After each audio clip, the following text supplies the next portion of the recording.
വരയാടുകളുടെ പ്രജനനകാലം ആരംഭിച്ചതോടെ ഇടുക്കി മൂന്നാർ ഇരവികുളം ദേശീയോദ്യാനത്തിൽ ഫെബ്രുവരി 1 മുതൽ സന്ദർശകർക്ക് വിലക്ക് ഏർപ്പെടുത്തും. 2 മാസക്കാലത്തേക്ക് ഉദ്യാനത്തിലേക്ക് സന്ദർശകരെ പ്രവേശിപ്പിക്കില്ല. പ്രജനനകാലത്ത് വരയാടുകൾക്ക് ഉണ്ടാകാൻ ഇടയുള്ള ബുദ്ധിമുട്ടുകൾ പരിഗണിച്ചാണ് എല്ലാ വർഷവും സമാന രീതിയിൽ സന്ദർശകർക്ക് വിലക്ക് ഏർപ്പെടുത്തി വരുന്നത്.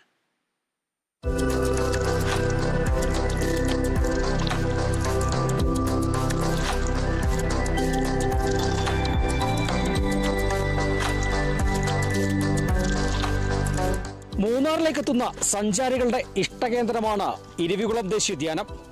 ഇനി 2 മാസം ഇവിടെ സഞ്ചാരികൾക്ക് പൂർണ്ണ വിലക്കാണ്. വരയാടുകളുടെ ആവാസ കേന്ദ്രമായ ഉദ്യാനത്തിൽ വരയാട്ടിൻ കുഞ്ഞുങ്ങൾ പിറന്നു തുടങ്ങിയിട്ടുണ്ട്. ഫെബ്രുവരി 1 മുതൽ മാർച്ച് 31 വരെ 2 മാസക്കാലത്തേക്ക് ഉദ്യാനത്തിലേക്ക് സന്ദർശകരെ പ്രവേശിപ്പിക്കില്ല.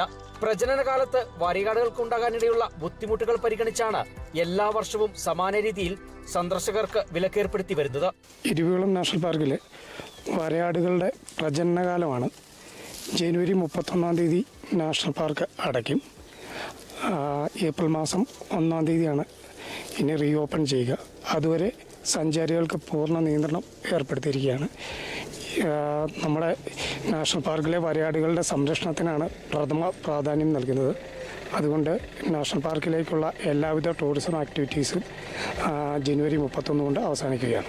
ഏപ്രിൽ 1 പാർക്ക് വീണ്ടും തുറക്കും. ഏപ്രിൽ മെയ് മാസങ്ങളിലായി വരയാടുകളുടെ കണക്കെടുപ്പ് ആരംഭിക്കും. കഴിഞ്ഞ മെയ് മാസം നടത്തിയ കണക്കെടുപ്പിൽ ഇരവികുളം ഉൾപ്പെടെയുള്ള വരയാടുകളുടെ ആവാസ കേന്ദ്രങ്ങളിൽ 827 വരയാടുകളെയാണ് കണ്ടെത്തിയത്.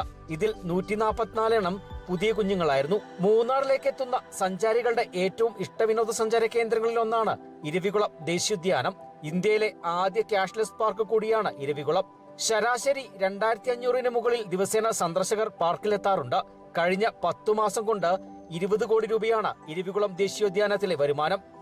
2 മാസത്തെ ഇടവേളയ്ക്ക് ശേഷം ഇരവികുളം ദേശീയോദ്യാനം തുടങ്ങുമ്പോൾ സഞ്ചാരികളെ കാത്തിരിക്കുന്നത് പുതിയ വരയാടിൻ കുഞ്ഞുങ്ങളാണ്. ക്യാമറമാൻ AP രാജയ്ക്കൊപ്പം ബിനീഷ് ആന്റണി, കേരള വിഷൻ ന്യൂസ്, ഇടുക്കി.